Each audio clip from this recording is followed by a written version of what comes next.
ignore what is happening and you don't learn from the lessons of the past, you will suffer.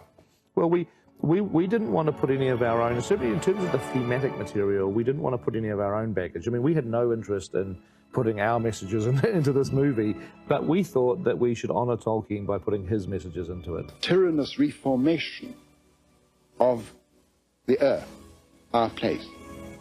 That is really why he hated machines. Of course, it's perfectly true. He hated the internal combustion engine for perfectly good practical reasons.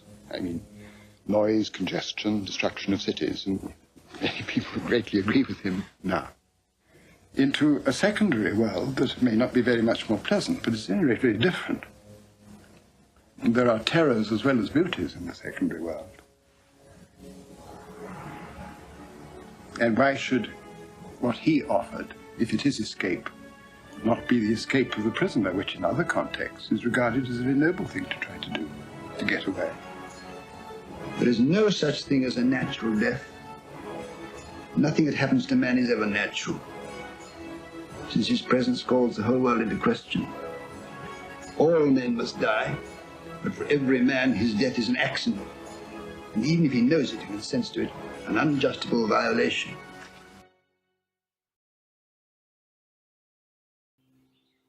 The road goes ever on and on, down from the door where it began. Now far ahead the road has gone, and I must follow if I can, pursuing it with eager feet, until it joins some larger way, where many paths and errands meet, and whether then, I cannot say.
Hey everybody, welcome back to a White Cloaks live stream as we're covering the Fellowship of the Rings Book 2, Chapters 1 through 5. So if you guys are first-time readers of Fellowship of the Ring, Lord of the Rings in general with us, may have come as a surprise that actually each of the books are really 2 books, and we're getting into a really fantastic part of the story.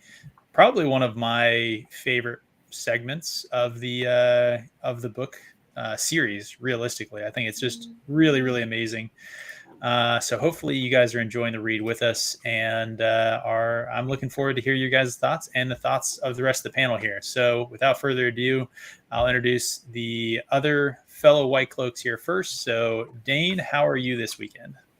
Oh, it's good. I got this new mic thing set up with the pop filter, and best part, well, one of the best parts is the book is lying flat now.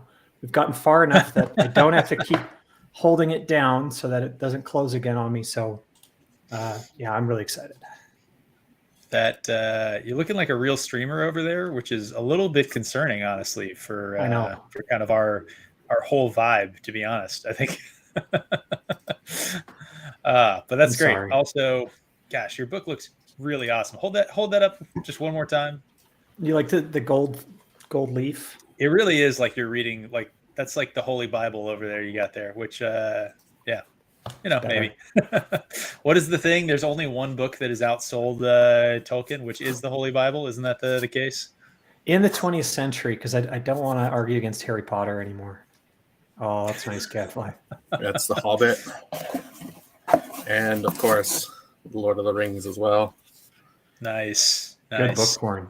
Good book porn. Yeah. Well, we'll let you whip it out here a little more fully in a second. Alex, how are you this weekend? I'm doing well. It was a really good weekend of Lord of the Rings, and I got my PS4 going again, so I was playing some Sekiro. Nice. And you were watching Picard with Nerdporial over on his channel the other day, right? Yes. So this is a step up then, right? You're you're a little bit. Just a little bit. All right. So just because we're gonna give our guest here a little more time, so I'm gonna go through and try and welcome everybody in the chat real quick, and then we'll pass it over to him.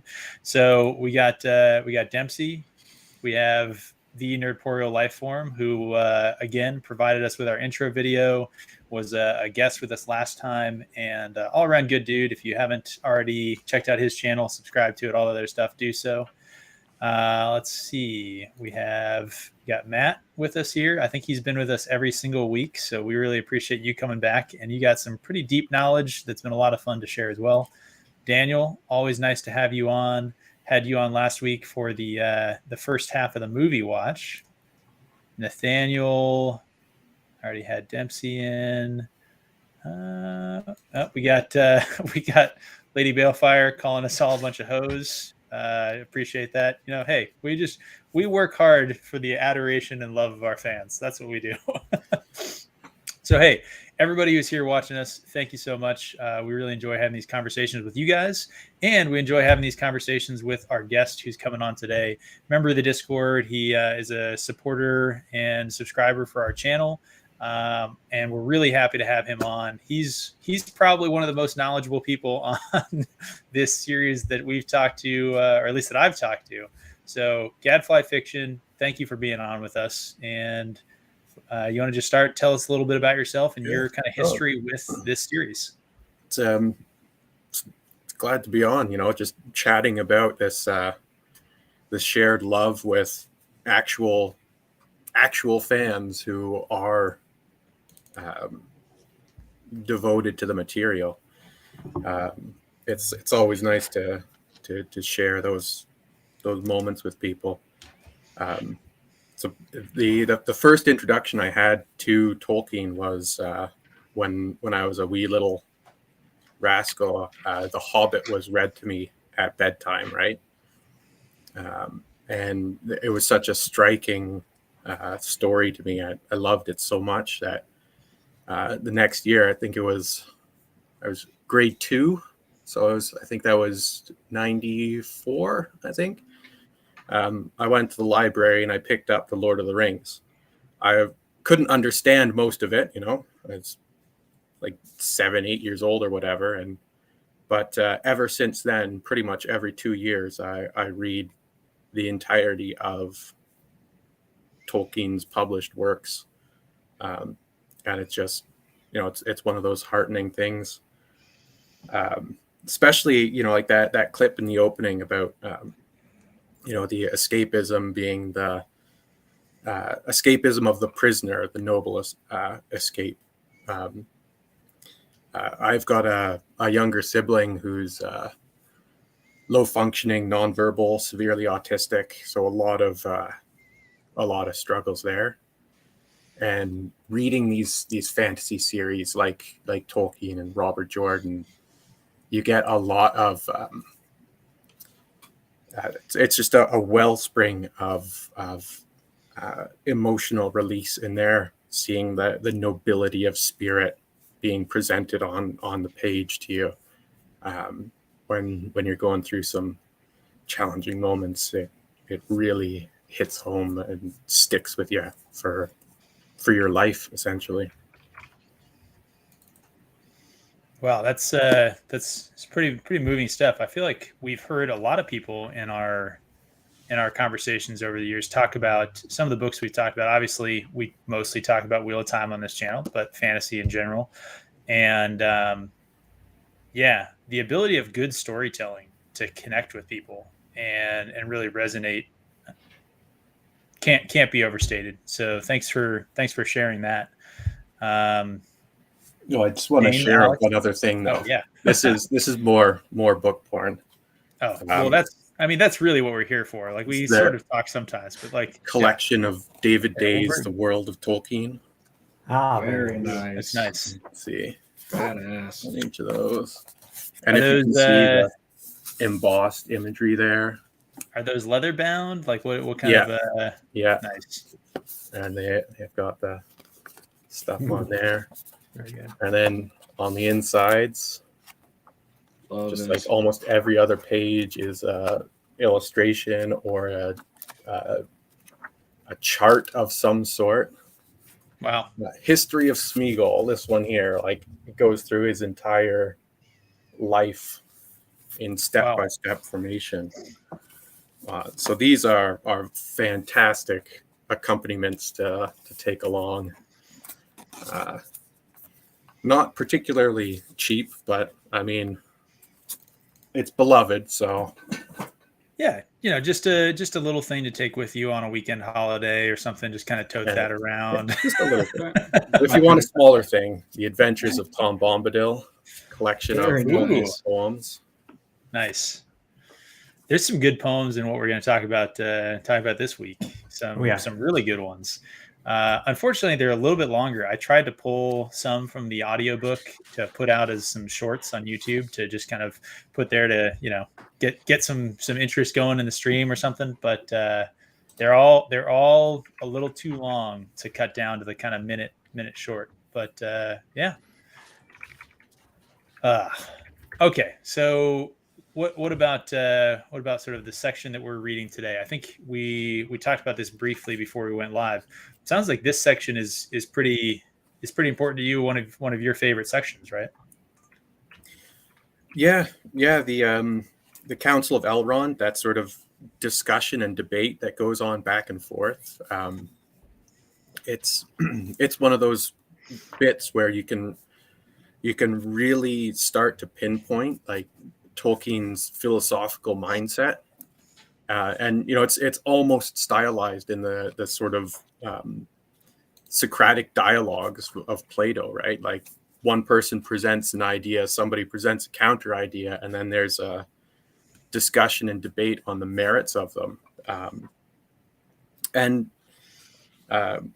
don't want to jump too far into it, but like some of the stuff, like the idea of doing something for the greater good and how evil that really is.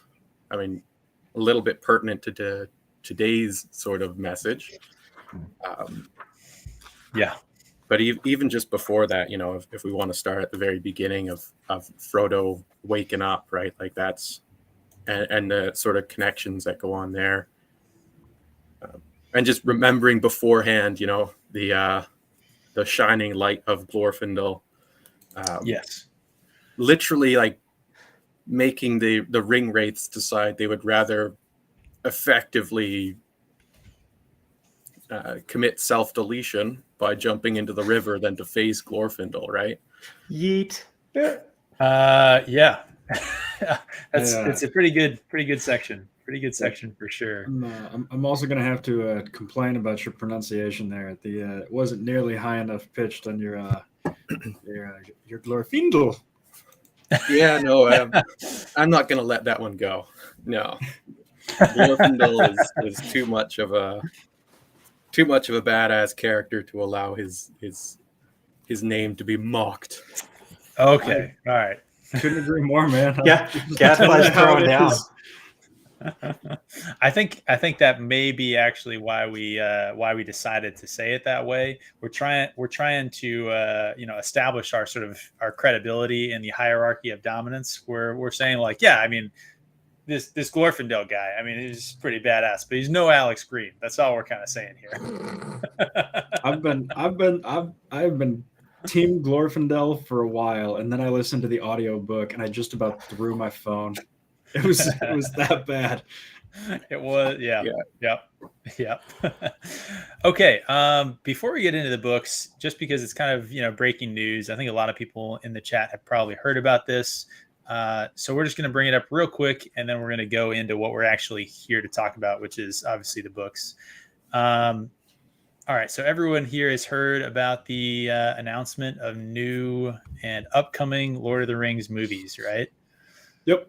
I suppose, do we just want to go on record and say kind of what are our thoughts briefly about new Lord of the Rings movies? You know, just for posterity, we can save those thoughts, get them down, and that way we can tell everyone we told them so. What do you think, Dane? I saw you kind of bow your head. My expectations are so fucking low that I can't even I don't think the ocean's deep enough for it.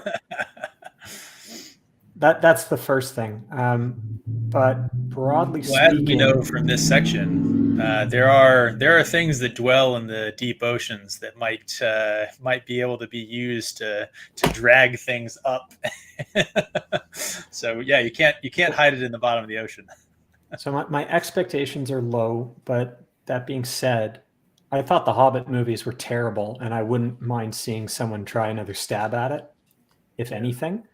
And it's an open debate as to, because we're just going through it now, right? And there was a lot actually cut from the first part of the story, Tom Bombadil, the Barrow Downs. Yep. The Scourging of the Shire doesn't show up in the movies either.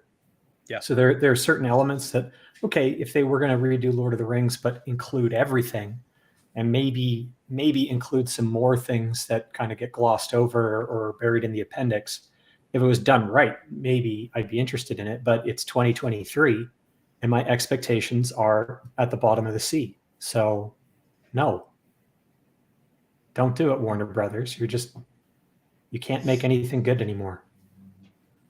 What do you guys think of Matt's comment here? So that they're not necessarily talking about trying to remake The Hobbit or remake the Lord of the Rings trilogy. They're talking about the Legendarium as a whole, and just telling some of those stories that haven't been told. Well, haven't been told in a visual adaptation. Are you sure they're not going to try and do Shadow of Mordor video game movie, the first thing? That's all the rage these days, right? Video game adaptations. They can get Radger to do it. He did book adaptation, right? So Uncharted and God of War. Shadow of Mordor's coming with yours truly in the fucking hell. Okay, let's not talk about God of War and who's making that. That'll derail us completely.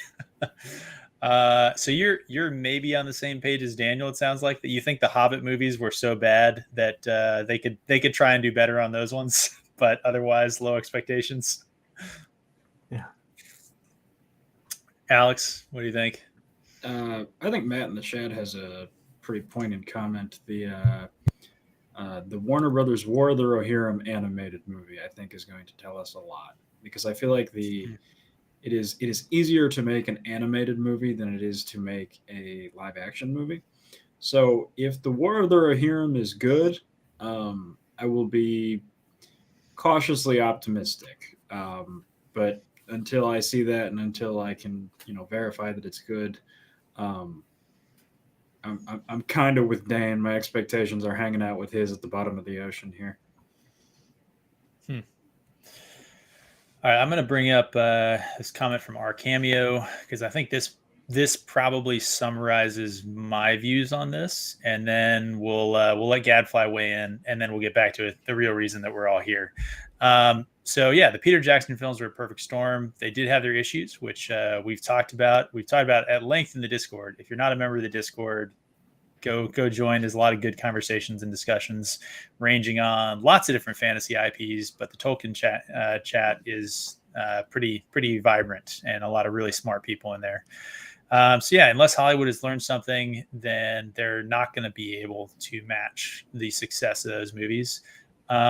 I think that the intro that we use kind of says it right. Like, they were at that time interested in telling Tolkien's story, and they were allowed by a major studio to just do that.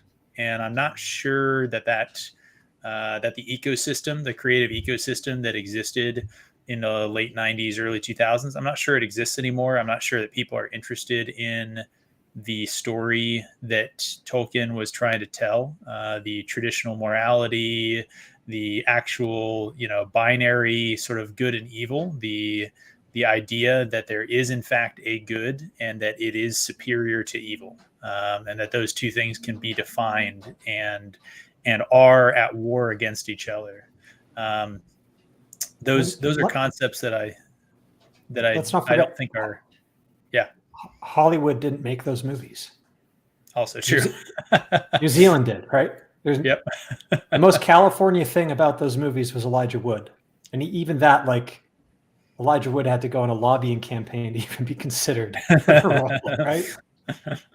So Sorry. anyway, I'm not sure that we're in a place that could make those movies again.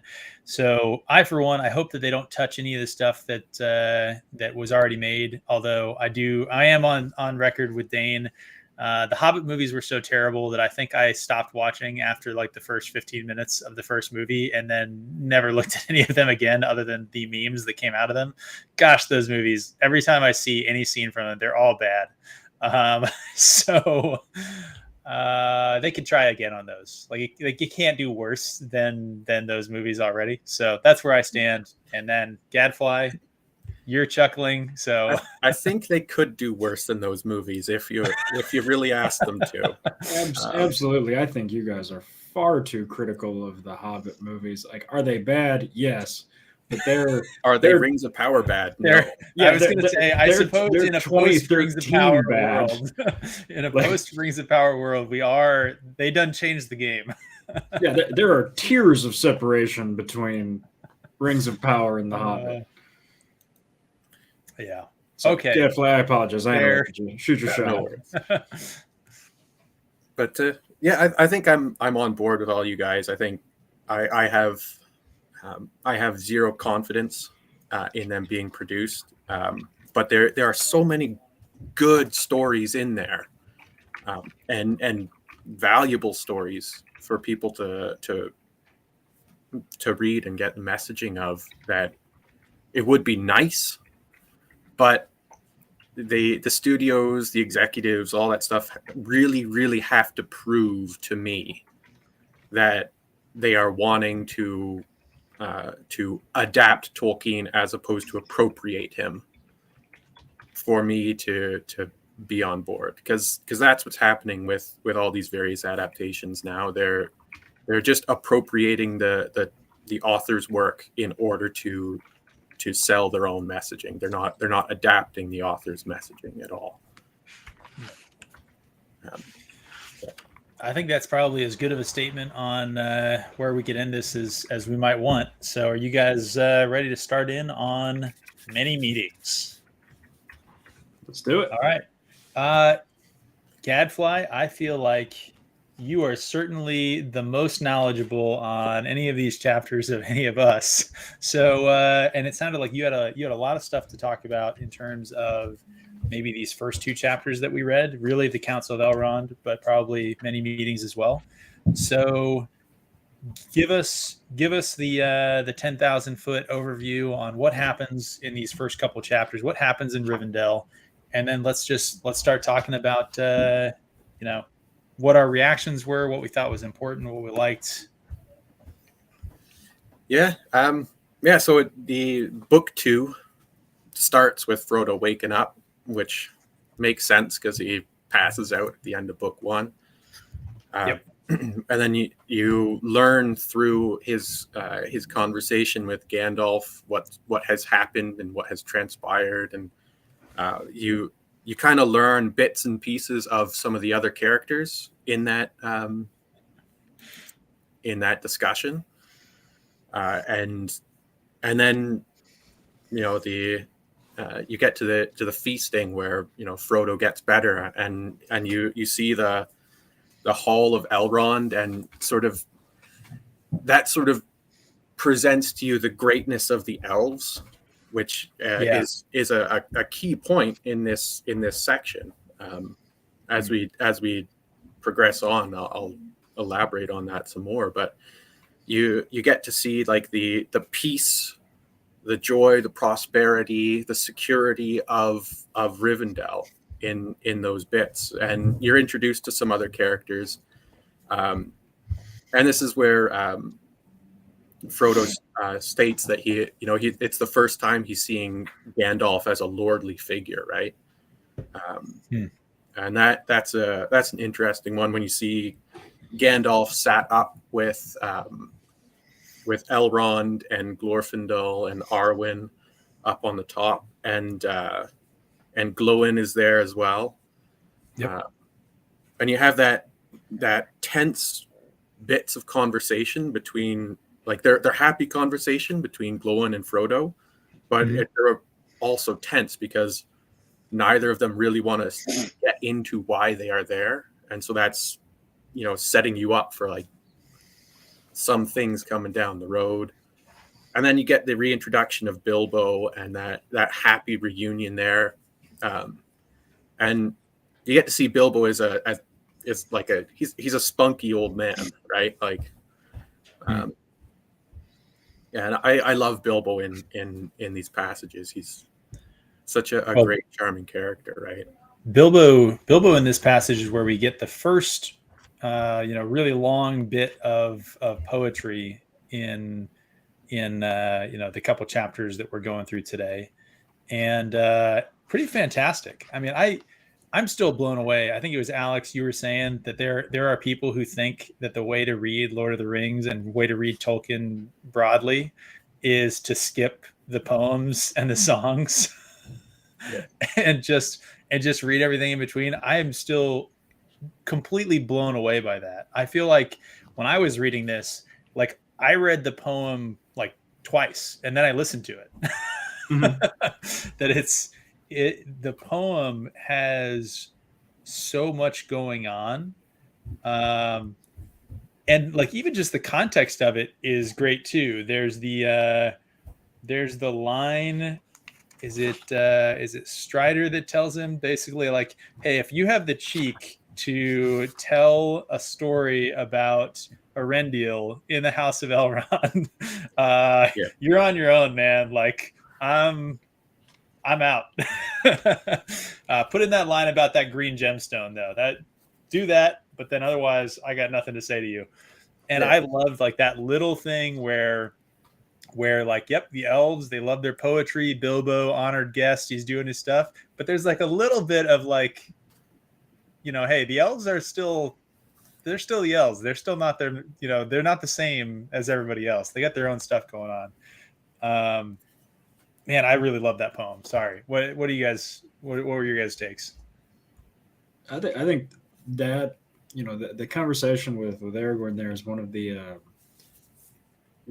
the great examples of humor in this section, because there are 4 or 5 of them that just get me every time. And the Council of Elrond, where they're like, okay, somebody's got to take the ring to Mordor. And Bilbo's like, all right, fine, all right. Say no more.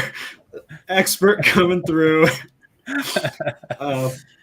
That's a great one. And then when Legolas is just sitting back listening to Aragorn and Dumbledore, or Aragorn and Gandalf talk about, oh my God, Smeagol is really out of hand, Thank God the Mirkwood elves have him locked up. And Legolas does like, would it be a good time to mention that we lost him? Okay. We're getting a little ahead of ourselves with those ones from the next chapter, but yes. That might be why, Gadfly, that might be why you were saying that the Council of Elrond is one of your kind of favorites, right? There's some good stuff there that we'll get to in a minute on it.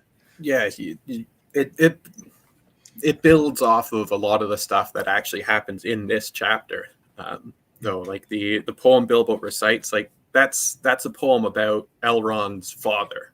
Mm-hmm. Yeah. Right. And you as the reader don't realize that until the next chapter.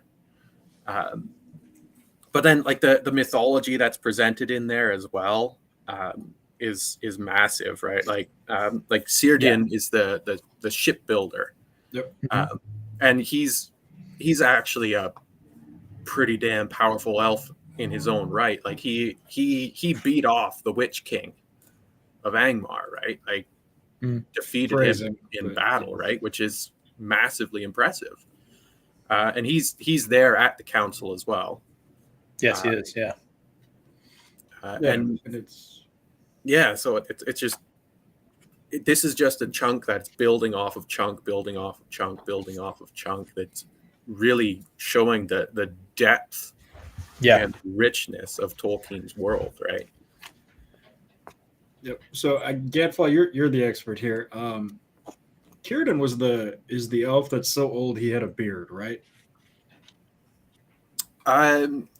Yeah, he was one of the first elves, and he was the king of two kingdoms. The first one, where he built all the ships, got destroyed, and they sailed westward to I forget the name of the island,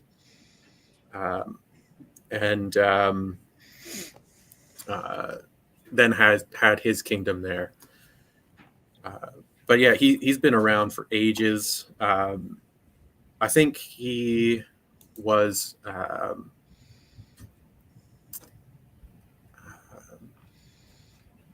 blanking on a bit, so I'm not gonna go through it if I've gotten it completely wrong. But yeah, he's one of the oldest elf still left on Middle Earth, on Arda, and has a long and illustrious history.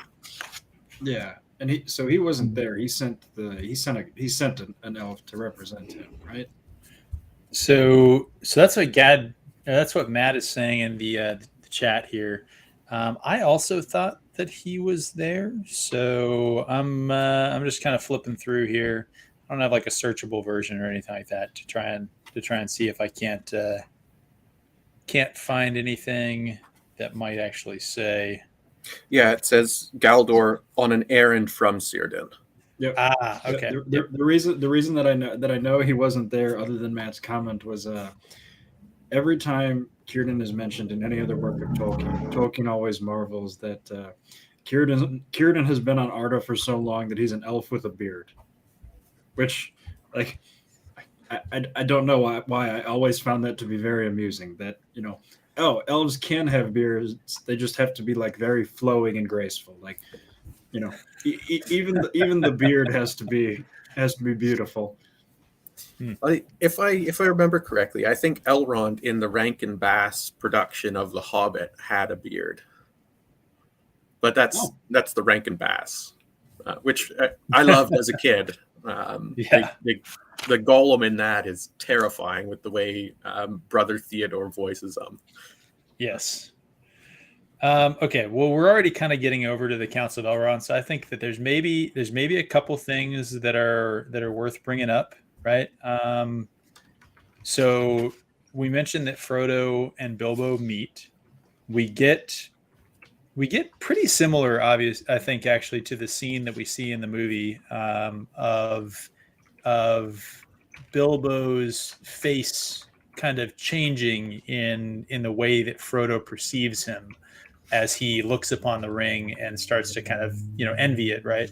I don't think that in the books Bilbo himself comes over that change. He does not. But Frodo the perceived sees that sort of change. Yeah, it's almost like Bilbo exists a little bit in the sort of wraith kind of plane. Because of his long carrying of the ring, and Frodo holding the ring is able to kind of perceive that, but then it goes away. And I liked the way that they described it, where it basically made it sound like Bilbo kind of shut it down himself a little bit, that he was like, you know what? No, I think, yeah, maybe my time has come to not have the ring anymore. Is that the perception you guys got as well? Well, wait, in the next chapter, when Bilbo offers to take the ring up again, how much do you think is motivated?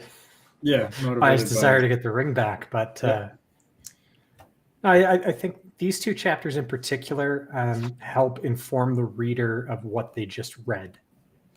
That's what I see kind of. And this is where it's a bit of a difficulty for if you're already familiar with the story or the movies or whatnot.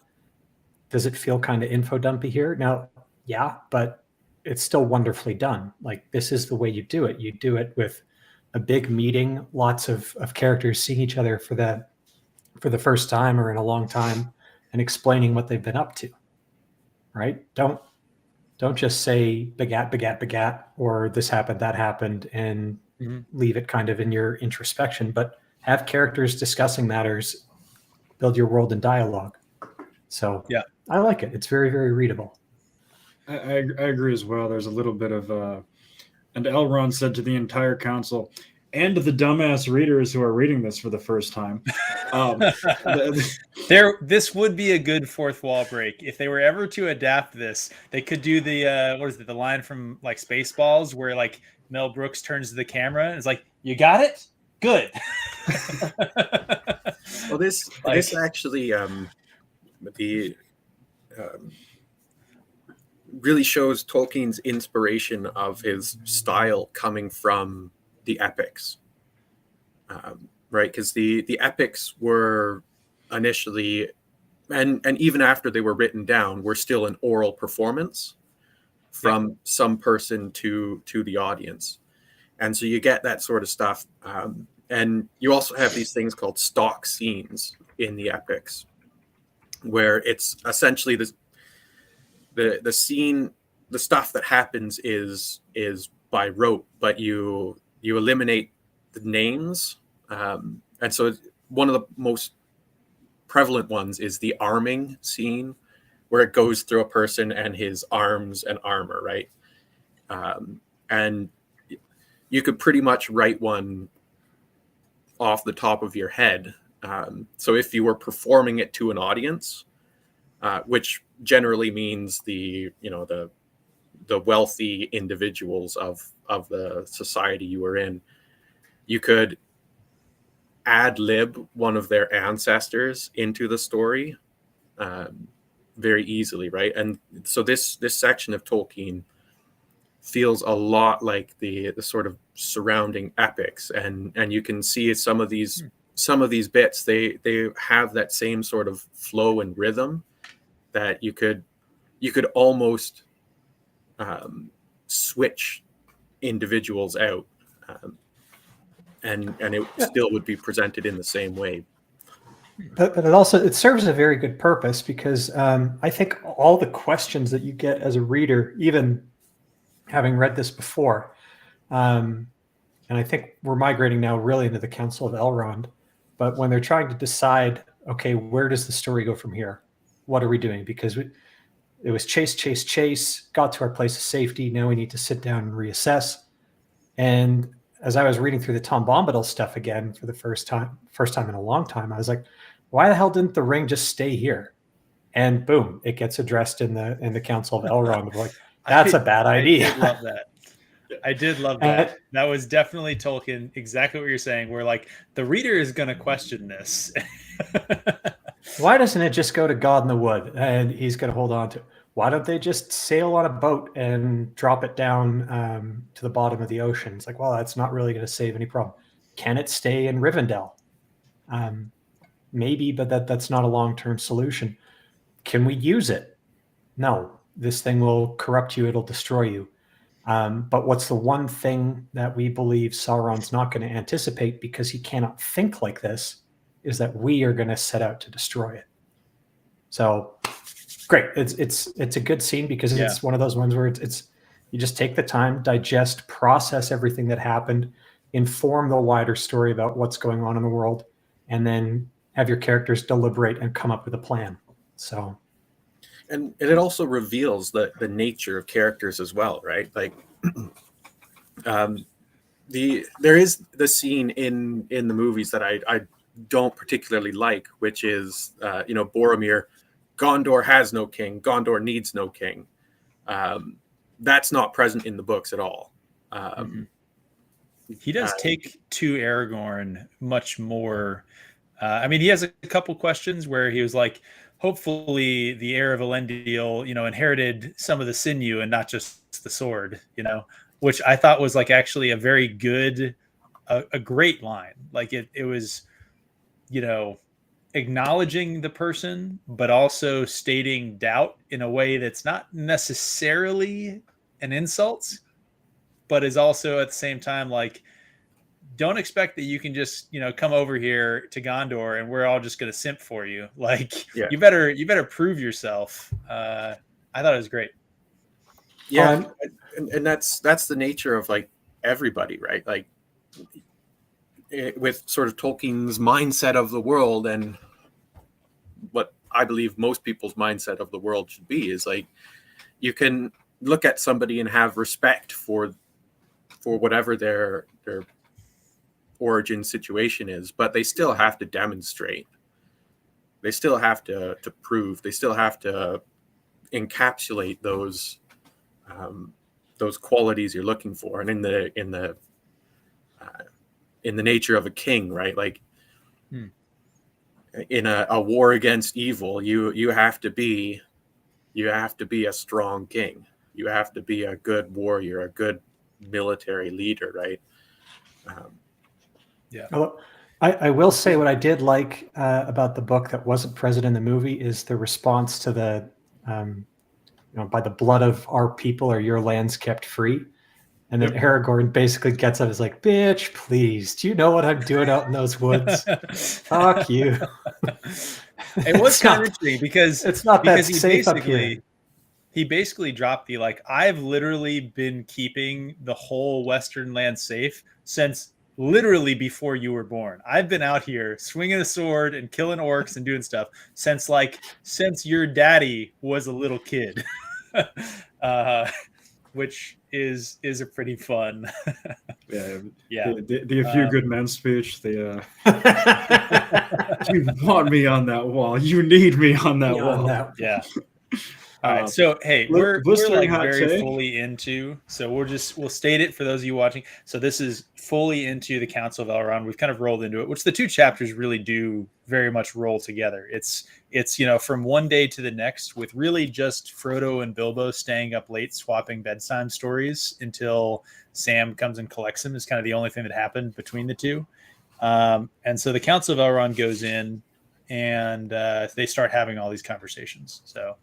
I just want to add one more thing though, because the book, the chapters that we've read have demonstrated Sam's age. Like, Sam is not Frodo's age.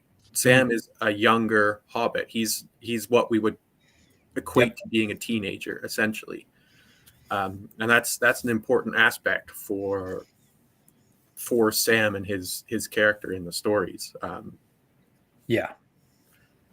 Yeah, the book refers to Frodo as Sam's master a lot, which is something that the movies obviously completely removed from their relationship. I think we brought that up before, but I think it can't really be too overstated, especially when the Fellowship is actually being, kind of coming together. Because obviously, like, it's never even questioned that Sam doesn't go with Frodo because, well, like, I mean, Sam is Frodo's kind of manservant. Like, obviously he's going to take his guy with him. Yeah, it's his dog's body, I think. Exactly. His caddy. I mean, isn't that basically what Sam does? He carries his stuff and he drives around the golf cart, but in this case, the golf cart is Bill the pony. Is Bill.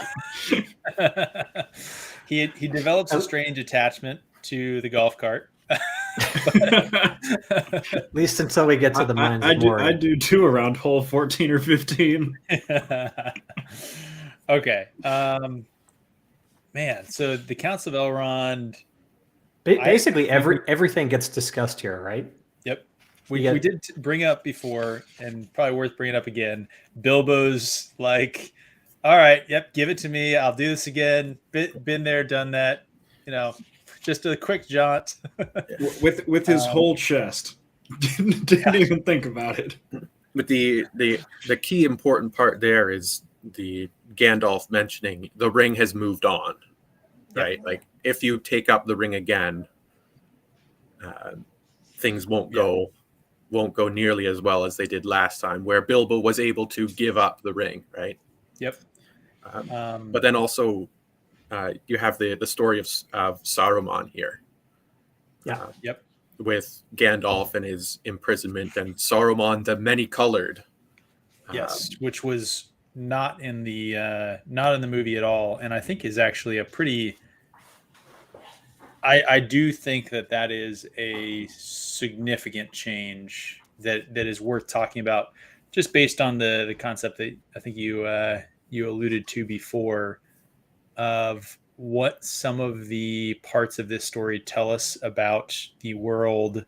I can't remember the way that you phrased it when you were saying, but basically people trying to force good, right? Yeah. So Saruman the Many Colored, I think, is pretty key to that. I used the Discord to find this because it's from one of Tolkien's letters. And I said that that I was aware of it, but couldn't find the actual quote. So I'm gonna bring it up now, if you guys don't mind me referencing something from sort of outside the book here. So from one of his letters here, talking about the Astari. So they were also, for the same reason, thus involved in the perils of the incarnate, the possibility of fall, of sin, if you will. The chief form that this would take with them would be impatience, leading to the desire to force others to their own good ends, and so inevitably, at last, to mere desire to make their own wills effective by any means. To this evil, Saruman succumbed. Gandalf did not, right? So that's the statement there. So the fall of Saruman is presented in the movie as just the falling under the under the will of Sauron, right? Yeah. Whereas in the books, it's kind of two things. It's his own quest, maybe originally to do good, but ultimately just to have the power to do good, and ultimately then just to have the power is his primary fall. And then in that quest, he overestimates his will and the will of Sauron, and Sauron is able to sort of subvert him, right? Is that a fair summation? He also is not truly allied with Sauron, sort of at this point, right? He wants to use the ring. Because when it's stated, if Sauron is defeated, but someone has the ring, then you would have a new Dark Lord, right? So it's not necessarily that he's allied himself with Sauron underneath Sauron. It's, I want to usurp Sauron's position, and I want to. That is a great comment. But yeah. Saruman wants to have Sauron's power so that he can control humanity to make humanity good, as opposed to humanity choosing to be good, which is that's a massive part of Catholic and Christian. So it's a very theological argument, very very interesting one too, because the forcing people to be good, it's in some ways it's a very Protestant idea, and it comes up in historical examples like John Calvin in Geneva, for example, that basically turned into an oppressive theocracy. So interesting to see Tolkien play with this, and obviously French Revolution and even romantic and quasi-communist movements of Tolkien's own time would have kind of taken this vein. But he says he doesn't like allegory, but I don't think we can help ourselves reading into it, at least in this instance.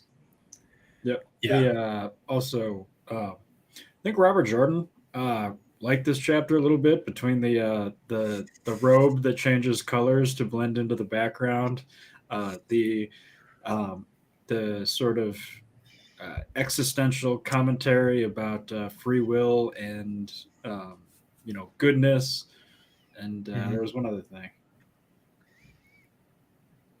I forget what it was, but yeah, there's some Wheel of Time in here. Well, the thing about the existential conflict and free will, right? So I think everyone has kind of said at this point, and what I want to say is that Robert Jordan using it is not necessarily borrowing from Tolkien as much as it is the two of them both borrowing from really fundamental Judeo-Christian theology, right? Which is the idea that like God could have forced man to be good, but that would not have resulted in humans. That's what angels are, right? They don't have the free will to choose, or at least that's a very sort of brief interpretation of the difference between angels and men. There's a highway to go down there. Yes, there's a lot of stuff. This is not a theological discussion, but the point is that free will is actually the core of humanness, and Tolkien and Robert Jordan both pointing to the idea that you can't force people to be good without that act itself being evil, and necessarily so, to the point that the best person in a pursuit of that mission would be corrupted by that mission. So anyway, that's why I looked up that quote. I think that it's awesome the way that he created a character and in like one page distilled like a fundamental aspect of theology, of humanity, of morality that, like, I mean, Aquinas wrote books on that topic. Right? Well, so it's for these repeatedly. reasons that these books are so loved and cherished, right? Like, you can go back through history and find all these books that have survived up until the common day, right? Like the Iliad, the Odyssey, the Aeneid, Beowulf, even Dante's Inferno, Don Quixote, Morte d'Arthur, Gawain and the Green Knight. These are all stories that have lived well past their lifetime, right? And give the world another 2,000 years and those stories will still be present, and Tolkien's story will still be present there as well, because of these aspects of humanity that they really get to grips with, and they really delve into them. And I don't think I know of any modern author who is going to have their work survive past their lifetime, aside from Robert Jordan and Rowling. I think J.K. Rowling's works will survive sometime too. But like that's a hard thing to do, to really encapsulate humanity and the nature of humanity and spirit of humanity into a work. And it's the reason why Tolkien is well loved and will continue to be well loved. But Daniel also brought up a great point about Saruman being a desire of knowledge, but not for the sake of knowledge itself, but for the sake of what you can do with that knowledge, right? Tom Bombadil is like the perfect opposite of that, where he loves knowledge for the love of knowledge and ostensibly of the love of, Eru Iluvatar's creation, whereas Sauron and Saruman both desire this knowledge and power for what they can do, right? Saruman is called the is it like the skilled one, or the skilled hands, a craftsman or something, by the elves, because of his knowledge and skills with making things, right? And so that's another one of these philosophical points that is brought out in Tolkien. It's like, why are you pursuing the things that you're pursuing? Are you pursuing them for their sake, or are you pursuing them because you're going to, have some material or power benefit from it, right? Yeah, excellent point. The difference there between, what the motive behind the act is, right? And that's one of the things that we talked about a lot is we're being critical of an act, especially when we're talking about media and fantasy adaptations and stuff on our channel. We're often critical of an act that some people will say, why are you nitpicking? Why are you doing whatever? It's because you can sense the motive behind the act, and it's not actually critical of the act, it's criticism of the motive. And I think you're right to point out that the field that is sown with an ill motive creates an ill fruit, and that has to be something that we recognize as a society, or we will ourselves be corrupted by the things that we allow, right? So anyway, we've been talking about Council of Elrond for a while. Anyone have any, as I would refer to, saved rounds? What?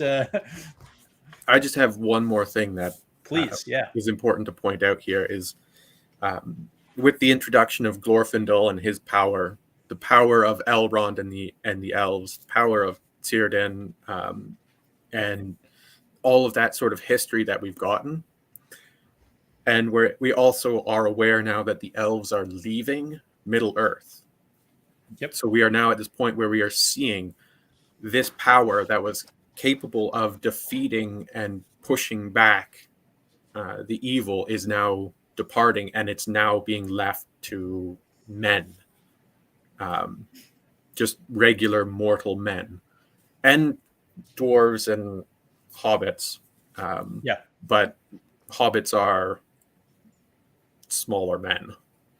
Well, and the other interesting thing that kind of comes up with this is, I think it's hinted at, but they don't really know what's going to happen to the 3 elven rings if the One Ring is destroyed.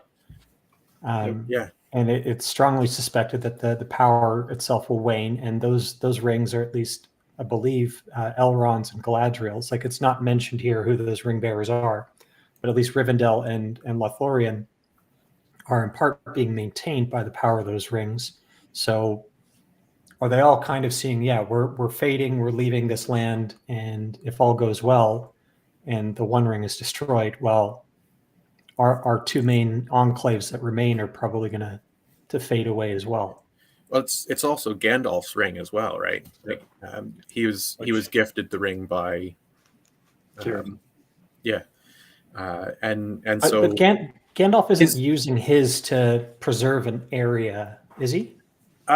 No, but he's using his to I would wander remind people around that and at this maintain point, peace where he finds it.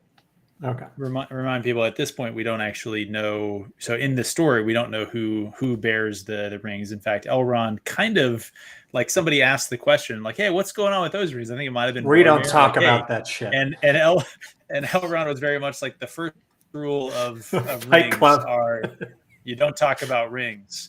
But I will tell you, the rings second are out rule there, is they're doing stuff. Don't worry about it. The second rule of the Ring Club: you do not talk about the rings. Yeah. So that was a funny moment there about those.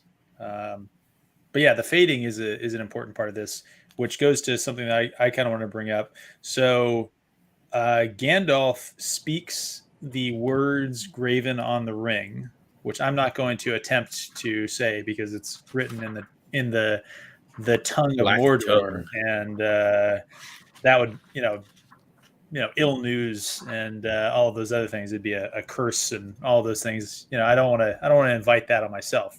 But If we were in the smart, we description, would have had you do it. We would have had, like, your wife with her hand on the dimmer switch in the background, just like gradually lowering the light behind you. that actually would have been great. But we don't have those types of production values here. We have Dane with his sweet mic set up, and the rest of us are just plebs. So it says he's reading it off. He's saying it from memory, actually. And suddenly it became menacing, his voice. His voice became menacing, powerful, harsh as stone. A shadow seemed to pass over the high sun, and the porch for a moment grew dark. All trembled, and the elves stopped their ears. So, talking about the fading of the elves, we're like in the middle of Elrond's house here, Rivendell. We talked before about, like, idyllic, how, sort of peaceful, whatever. And then you realize just speaking the words, of the ring essentially is enough to do something. It doesn't really say exactly what it is, but, like, it has a power even here. I thought was important. It's also sort of interesting that they have the all-star squad assembled there, and even they're like, guys, this isn't looking good. Like, all the best players are on that team, and even they're going, we're probably going to lose this one, guys. Like, to build stakes.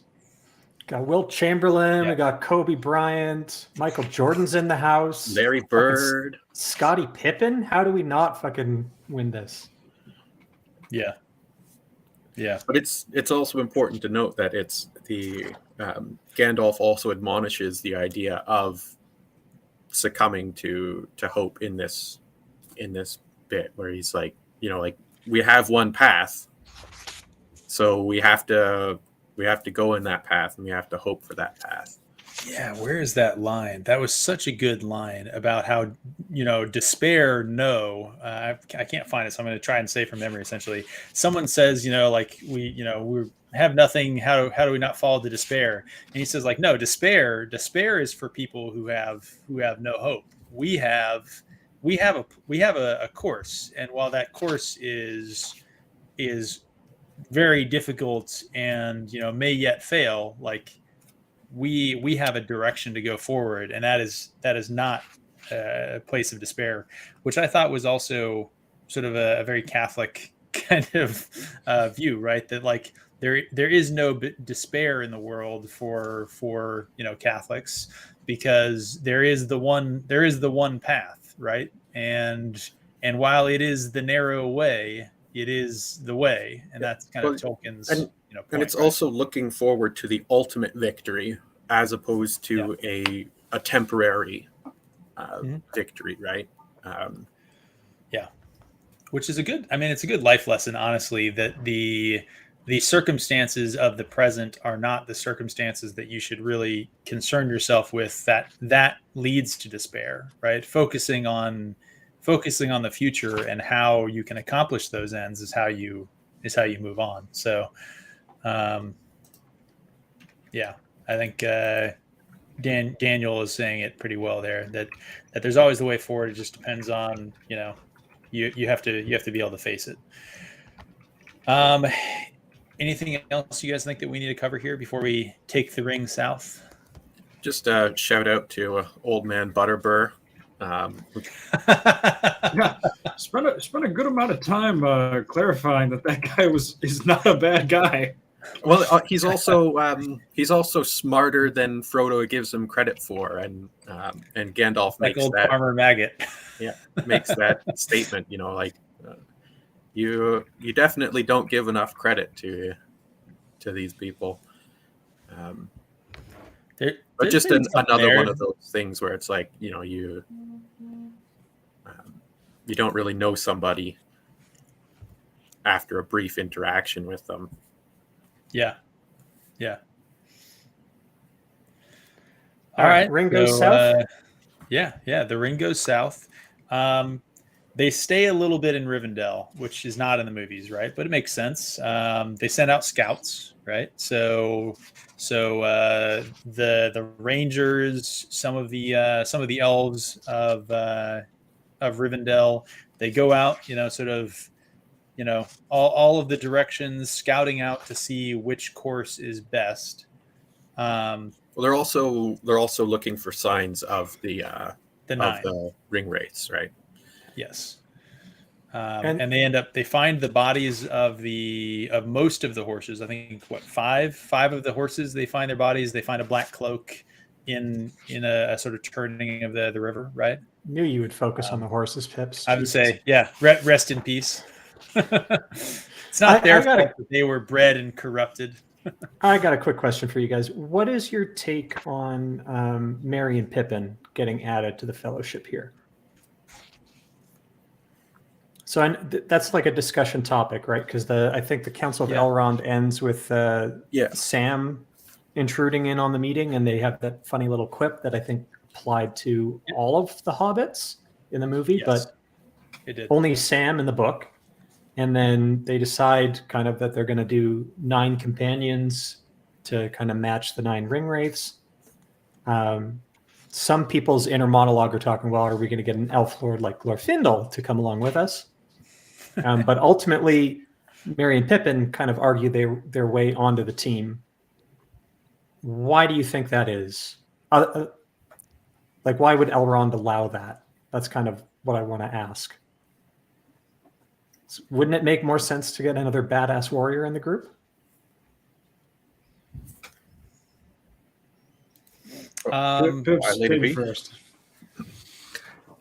So I think that you're making a good point. I will say it does somewhat, and I thought this reading it, I was like, all right, so Elrond is coming up with all these great people that we should add to the list. And after we just did the Council of Elrond, where they're wisely sort of discussing all of the options and thinking through all of the possible ramifications and trying to find the narrow way forward, he's like, yep, we can have all these people. And then it's like, and who else should I pick? And then Merry and Pippin are like, we're going to go. And he's like, absolutely not, especially you. You like nowhere near any of this. And he's like, I'm going regardless of what you say. And Elrond's just like, fine. he just completely folds and is like, yeah, sure, take the 2 extra hobbits. It was a little comical. It's Gandalf, right? Gandalf says we should trust to friendship rather than wisdom here. And it's I guess that's a good point. The power that is within a virtuous friendship is staggering, right? And I think that's what I finally first caught in this read was kind of precisely that. Like, you already have Gandalf on your team, right? So what is Glorfindel going to add that Gandalf can't already handle? Like, they didn't know that they were going to run into what they ran into. But that's ultimately you would have wanted Glorfindel in that situation. Yeah, I know. He's got experience with that specific situation. It's like he's already got 1 notch on that belt. You got to bring that guy along. But the idea of like, all right, as important as getting there is probably going to be keeping Frodo sane or not corrupted. And what's the best way then to do that? Maybe that's what Elrond was thinking. And it's like, surround him by friends. They got him this far. That's what's going to be needed at the end of the day is, people he knows that trusts and basically are going to be dedicated and loyal to him more so than, some elf lord that he just would have met the other day. God, that is an excellent reading, Dane. I am brilliant. For whatever reason, I always just sort of considered Merry and Pippin to be the Christian Leitner on the Dream Team. We have all the dudes. We're just gonna staple this guy on at the last second. In Canada, we have Rob Zaminer, and if you don't know who that is, you obviously weren't watching the Nagano Olympics, where we sent like Mario Lemieux and Wayne Gretzky and Eric Lindros, all the best hockey players. And then right on like the third line is like, who the fuck is that guy? Because no one had heard of him. Anyways, we didn't win the gold medal. Lady B came back. I thought she was leaving. She came back to say that was a good point. And there you go. The other thing about having can we mark it down that this is the only? Sorry, go ahead. Can we mark it down that this is the only moment in literature where the power of friendship isn't fucking terrible? I thought you were going to say this is the only moment where I made a good point. No. I'm done. No, not the only. It's at least the second or third. Second or third. All right. Just giving you a hard time. But yeah, it's that's mostly what I got from this. So Gadfly, thanks for kind of confirming that or kind of leading the way. But yeah, there's no other real argument for including 4 hobbits out of like 4 of the 9, other than all right, let's focus on who's carrying the ring and make sure that it's about him and who he's comfortable with and who he trusts. Anyways. Well, it's also the rest of the group as well. It's having that solid core of virtuous friends together. It's easier for the rest to band around, and you see the sort of wholesome nature of the hobbits kind of have an effect on the rest of the group throughout this bit. And then I've got to push this book again. Like C.S. Lewis's 4 Loves. Remember C.S. Lewis and Tolkien, like practically best buds. And C.S. Lewis wrote this book on the four loves, which are, the concepts of friendship that people have, and how important and impactful those are on human life, particularly of the agape style love, which Aristotle would have said is the virtuous friendship, right? The friendship that cares not for oneself, but sees the other person as another self, and therefore you put that person's good ahead of your own. Yeah. Also, they do have a bizarrely good resume. Like, oh yeah, and the four hobbits got the ring here. Fuck it, throw them in there. You know what? Okay, that part, Dane. So Dane had a really good read on that, and I will admit that I think my reading of it was probably closer to what Alex just said, where it was just like, shit. If it ain't broke, I don't know. Sure, keep them. So maybe. That being said, at the end of the day, having only 9 in your party is a bit of an arbitrary limitation on it anyways. But I mean, they are going for kind of stealth, but like they aren't sending a full army down with the ring. But they could. More to the question is, why is Legolas the one representing the elves, right?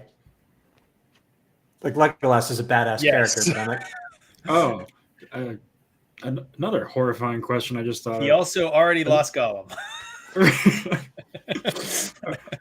the hobbits just there to make sure that they have enough hobbits in case Frodo dies? God. You carry the ring now. That's a darker read of the story. All right, Mary. Frodo's dead. You're up, buddy. Like I said, third best. Well, does Sam's loyalty come attached to the ring?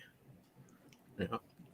So if Frodo's gone, does Merry and Pippin inherit the loyalty if they take the ring? Right? I don't know if we want to go down this rabbit hole, guys. Yeah. Yes, I think yes. Okay. Ultimately, they get on their quest, though. So this is where they leave and they head south, and they take a trail along the Misty Mountains, kind of through the wild and wilderness, trying to pick the path where nobody's going to be watching, right? But they end up getting literally hounded by wolves sent I think by Sauron. Is that a good reading of that? Obviously, we run into some forces of Sauron kind of as well, but I think the wolves were sent by Sauron. The birds first, and then the wolves. Yeah, we can certainly assume that they. So there was the crows. Like I think honestly, this section of the film is actually done very, very well and very true to the books, because it gets even down to the detail of you see Orlando Bloom's Legolas walking on top of the snow, which is something I picked up in my first read of this way back when I was 10 years old. Oh, that's cool. Because I really dug the elves at the time because I was playing Hero Quest a lot and wanted to be the elf. But that he's walking on top of the snow, and then you see that in the film, you're just like, that's what I wanted to see. But what's different, I think, on this is they let the ring bearer decide up in the mountain, and it's slightly different. I thought they did that in the movie. Oh, okay, I get what you're saying. Yes. Yeah, they did it in the movie, but I don't think they do it here, right? It's it was all their options. But, yeah. Well, they returned down from the mountain. Which that's also at the end of the chapter, right? The mountain has agency in that scenario, right? The mountain is throwing the snow and the stones at them, as opposed to it being Saruman off in the distance. Well, they do mention a foul voice on the air, don't they? Yeah, but it's not explicitly in the movies, they make it pretty explicit that it's Saruman, whereas in here it's like the mountain itself, the one they're on particularly, Gimli even mentions how like the mountain detests people being on it. I kind of took that I kind of took that as a dwarf superstition kind of thing. So, and I suppose maybe my impression is colored by the number of times that I've seen the movies, right? It's always kind of hard to differentiate a little bit. So I'm kind of open to either one of the two interpretations. Well, the magic of the world has this effect where the world itself and parts of the world itself are not sentient in how we are sentient, but they are essentially living things in and of themselves. And you have the part in there where it mentions how the stones. Legolas talks about how that area no longer. The plants no longer recognize the elves, but the stones deep down do. And the stones talk about how the elves raised them up and made them into great things, right? Yeah. Much in the way that Old Man Willow is a dick, Old Man Carterus Mountain is a dick. Fair. You reminded me something with the magic of the world that I wanted to bring up briefly, not to return us too much to the Council of Elrond. The dreams. Dreams have been a big part of this book in a way that they were not in the movie. So Frodo dreamed Gandalf's experience on the top of Orthanc. Boromir was brought to Rivendell by a dream that first Faramir had and then Boromir had. That dream referenced find the sword that is broken, and it gets to the revelation of Narsil, the lineage of Elendil, all that stuff. There's a fair number of dreams and the sort of inherent magic of the world, right? And something that has been brought up in our Discord that I just want to bring to people here who may not have had those conversations on the Discord is the idea that like Iluvatar's creation is all like a one coherent song is really like the nature of this creation, right? And I really love kind of when you're aware of that concept and you start to see some of the interconnecting notes that are happening naturally in the world, drawing people together, forming, coincidences you might think, but like, the notes coming together to form a sort of harmony is a thing in music, and it makes sense that it happens in the story. Sorry, tangent. No, I think it's interesting. The comparison that I've seen is the dream was Eru Iluvatar's version of telling Boromir, "Hey Boromir, I need you to jump over there because Sauron's doing his own thing over there. So we need you to go unplug his mic. We have to assemble all of the great adventurers of the world to go unplug this guy's mic because we have this one asshole in the symphony just completely going off note and doing his own thing." Yeah, that's pretty good. I just want to make a quick comment about this chapter specifically and how it ends. Yeah. But what I actually really liked about the story and part of the natural feel to it is this is the first instance of it not really going to plan, right? Yes. Or at least the fellowship going on. This is our first, like, we're going to stake out. We know the route that we're going to have to do.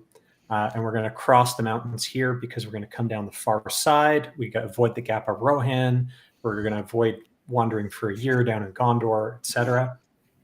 And I don't want to go into the mines of Moria because I know what lives there, or I've got a hint of what lives there. So let's go over the mountain, and they get turned back. So immediately they have to go to plan B. And from here on, I think you get a sense of that. It's basically, and we'll not get too far ahead, but plan B, it's where we're going to end today. That ends with, losing Gandalf. And then the end of the book, the end of Fellowship of the Ring, I think you're already on to plan C and D and E at that point in time because the Fellowship breaks apart. Yeah. But I think what makes that even funnier is that it's step one. Like the Fellowship's plans were, okay, step one, get over the mountain. Oh shit, that didn't work. That didn't work. Hey, it's a dangerous thing stepping out of your door. Yep. So I think that's great. And then another bit of excellent unintentional, or I think intentional commentary is Legolas just kind of like walks over the snow and is like, kind of scouting out ahead, and he comes back and he like tells the hobbits and Gimli like, man, you guys are lucky you got these big ass boys here to like, plow this snow for you. Otherwise, you'd be in trouble. Legolas is unintentionally, I think, pretty funny a few of these times. Does he even feel the cold? Back to the idea, doesn't seem like it. I mean, he's barefoot basically. He's got little thin slippers shoes. on, and little shoes, right? Little elf shoes. Yeah. I think he might simply just be immune to the cold. So, what do you guys think here? E-Man asked this question. I think it's a good one before we necessarily jump on. Since we did bring it up, I brought it up. Sorry. What do you guys think? If is it deterministic, or is it impromptu like jazz? The song of Iluvatar. This is a deep question, but I like to answer it. Shallow answer. I like to answer it with foreknowledge of a choice being made does not negate that choice being made. Right? So although Eru Iluvatar, God, knows the choices that people are going to be making, they still have the choice to make those choices. And it's a bit like, not seeing, like in your present moment, you can see the tree, but Eru Iluvatar can see the forest. And so, which is the Catholic way to look at that. How do you rectify the concepts of free will with a all-knowing sort of deity? And the only answer is basically that, right? That the fact that somebody else knows how you're going to choose doesn't mean that you still got to choose it. I guess, Eman, to answer your question, I've always viewed it as a symphony, that Eru Iluvatar is the conductor. And it's a thing where, he guides, but he guides in such a way that you don't know that you're being conducted. So when something like I have a quick question. Is Melkor fucking Will Ferrell with the cowbell? Well, what I was going to say is that Melkor is on the track. He stops paying attention. At which point, Boromir has to have a dream that he's got to go get Melkor. He's got to go unplug the mic. Melkor decided to bring a chainsaw to the symphony. Yes, he's the guy you see in Russian symphonies with the cannon. No. Bagpipist. He was a bagpipist. All right. Are we going to go into? Are we going into the dark? Yes. Because this is my favorite chapter. This is my favorite. I kind of agree. The part that, Gimli's poem again is just crushing it for poetry here. But okay, Dane, favorite chapter. Let's. How about you bring us into it? All right. So much is here. A lot of it was incredibly well done in the film, although more of an action thing. But this, I remember when I first was reading the Fellowship, it's like, all right, now I'm kind of in my fantasy story that I was expecting, right? We're not going over, we're going into a dungeon, right? It's here. This is my dungeon crawl. This is my hero quest. I can relate to this, a narrow confine. This is where the monsters first start showing up. So I loved all of it. So they come off the mountain. They try and find the hidden door. And there's the interesting interplay between elves and dwarves. Again, you've got both of them in your party with Gimli and Legolas, and they both kind of quip at each other about, what is it? The dwarves can't find the entrance to their mountain homes again. Why is that not surprising? Yes. But they wouldn't know it from a hole in the ground. What? But when they do find it, it's all elvish script on the door, and then you'd be kind of wondering, all right, well, why is that? It's like, well, because they used to be friends. Right? This was a door for the elves to come and visit. There's the wonderful little bit that also is true in the film, that the door opening is a riddle.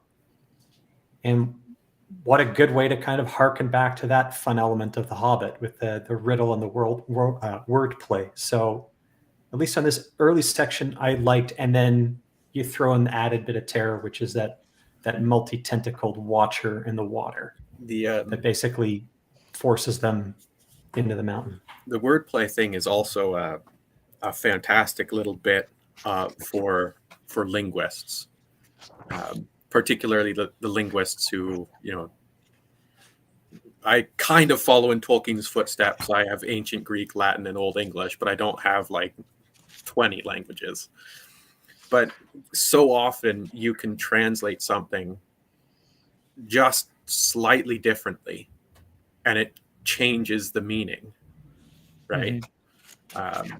And that's sort of what happens here, where Gandalf's like, it says "say friend" and open, not "speak friend," which tiny different intonation and meaning, but changes the whole.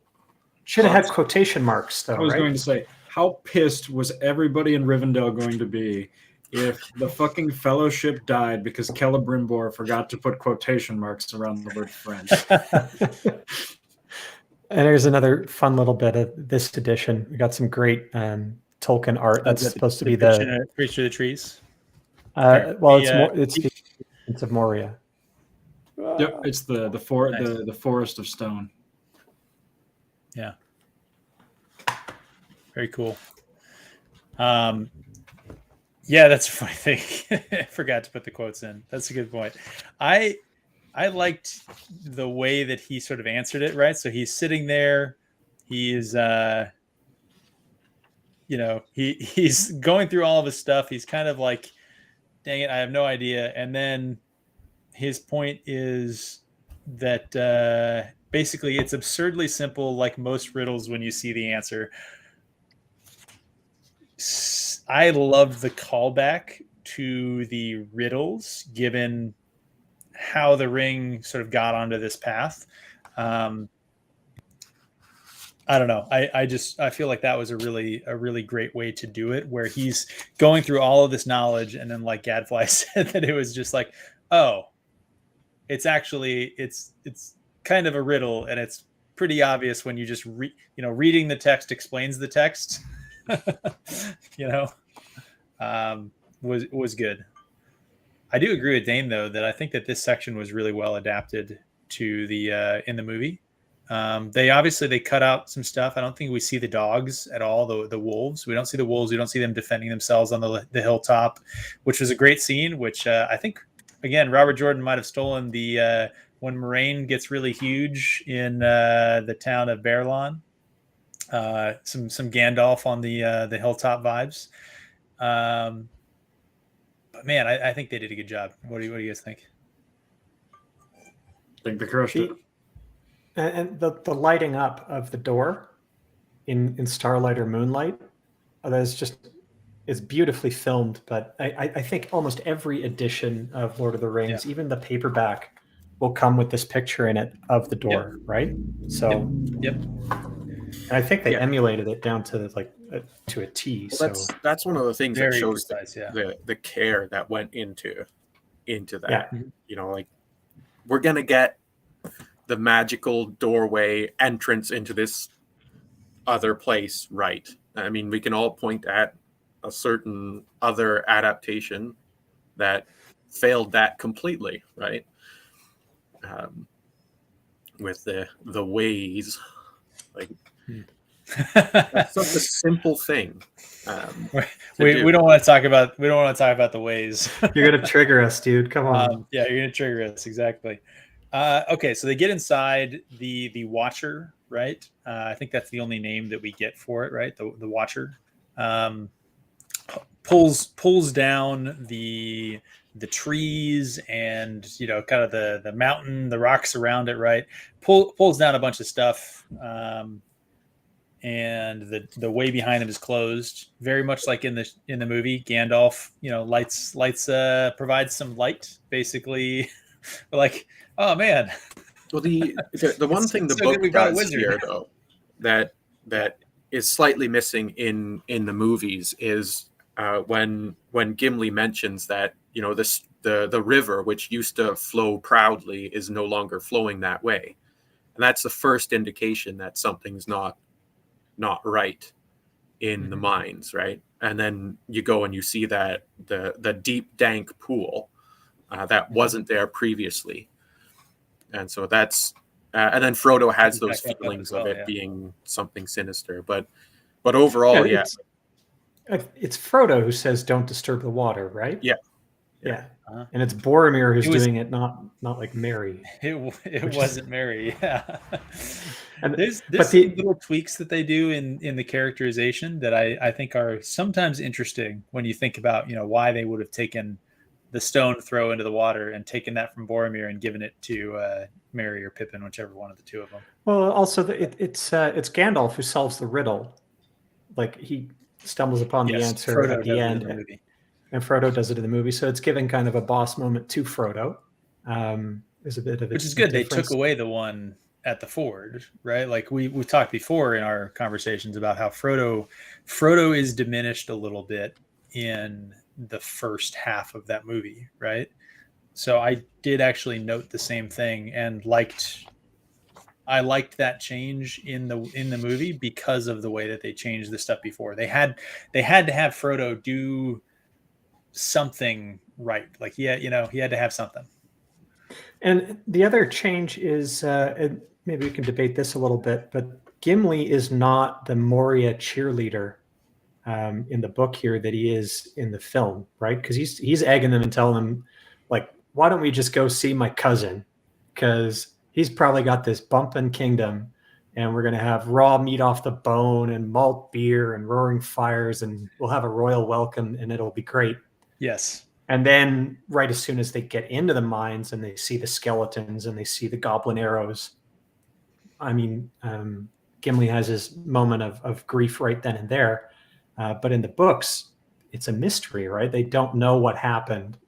And they are actually quite pessimistic about what has happened to his cousin Balin and the dwarves that went to Moria. 10 years? 10 years since their last message. They entered the mine 30 years ago. And as we see, Balin lasted 5 years in his reign there. So they were there for 5 years. So 25 years of silence. Yeah. I will say they definitely upsell it, right? They definitely upsell Gimli's sort of embracing of Moria. But it's still there, right? Like, Gimli moves to the front of the group as they're walking along to get there because he's at a minimum, he is interested. Like, he wants to go to Moria to go find out.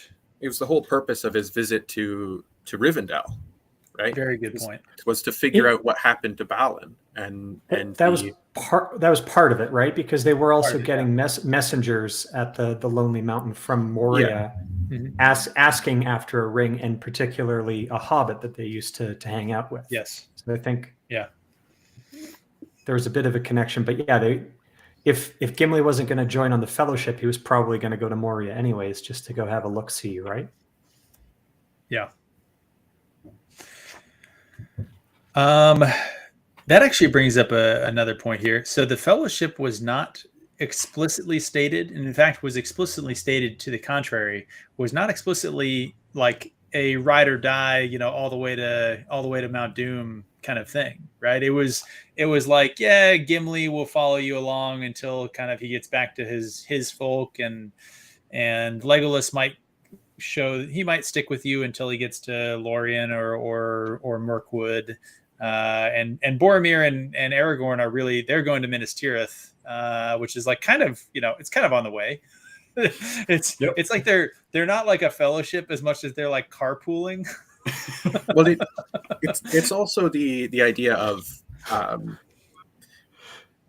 we're going to go do these people's other things, and if they want to continue, they can continue. But it was an interesting change. We're on the way, so we may as well accompany you, right?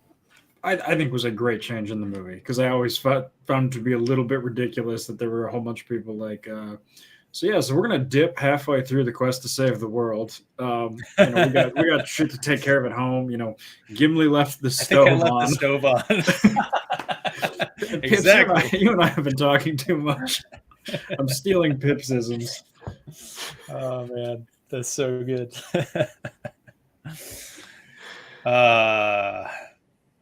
Okay, in the dark.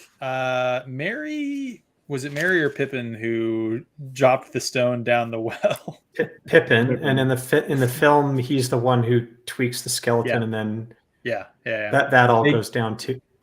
So they're attributing, I think, that much at least correctly.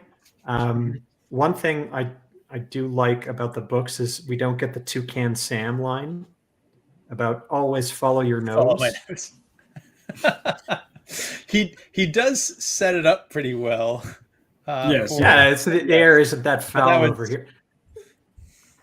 We didn't need that little bit of Toucan Sam wisdom in the film, but I mean, right, with meats Good back point. on the menu and some of the staircases in Khazad-dum that don't make much sense, like these are the minor gripes that we have about those movies. Yeah. One thing that I do really like about the books is Gandalf regularly mercilessly roasts Pippin.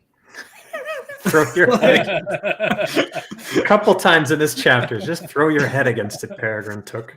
And the one where they're like, yeah, we're gonna, you need people of intelligence on this quest, and Gandalf is the one that goes, well, so then you're not coming. Which we did get that line in the movie, right? I don't think it was Gandalf that replied. I think it was Mary, right? Yeah. Mary replied to him. Mary roasts him because they're bros. But Yeah. Which and at the council in front of everyone. Yeah. Yeah, true. I'm really tempted to read the whole Gimli's sort of chant poem about Khazad-dum. I don't know if everyone wants to listen to that or not, but oh man, I loved that part. Well, just do the last stanza. The world is gray, the mountains old. The forge's fire is ashen cold. No harp is rung, no hammer falls. The darkness dwells in Durin's halls. The shadow lies upon his tomb in Moria and Khazad-dum. But still the sunken stars appear in dark and windless mirror. Here lies his crown in water deep, till Durin wakes again from sleep. Gosh, real question. Anybody else on the panel in the chat? You read these poems or you hear these poems, chills, right? Anybody else who just responds there is a visceral, emotional, sort of physiological response to these lines. 100% agree with you, and it makes me hate Rings of Power a little bit more. But a portion of my brain now sort of has an idea of what Durin looks like, and it makes me angry.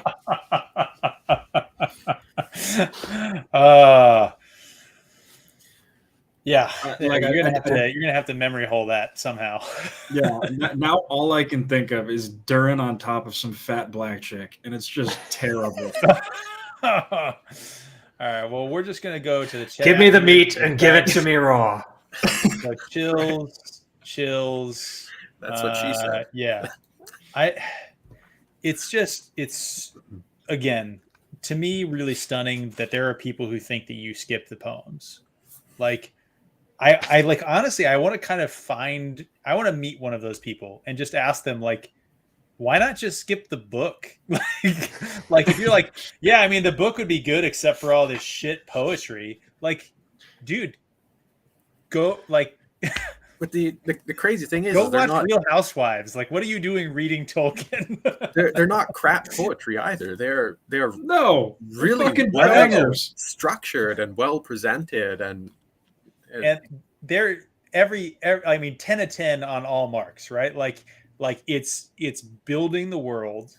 It is like you said, it's well structured, right? I mean, literally, chills in response to just like hearing and like kind of reading these poems. So like they are the meter and rhythm and structure is all there, but also like the emotional notes, like the stuff that's actually being told to you is something that like I don't live in this world, but I'm hearing this and I'm thinking of Gimli telling this poem and the depth of, you know, emotional history and memory for the dwarves that is happening here.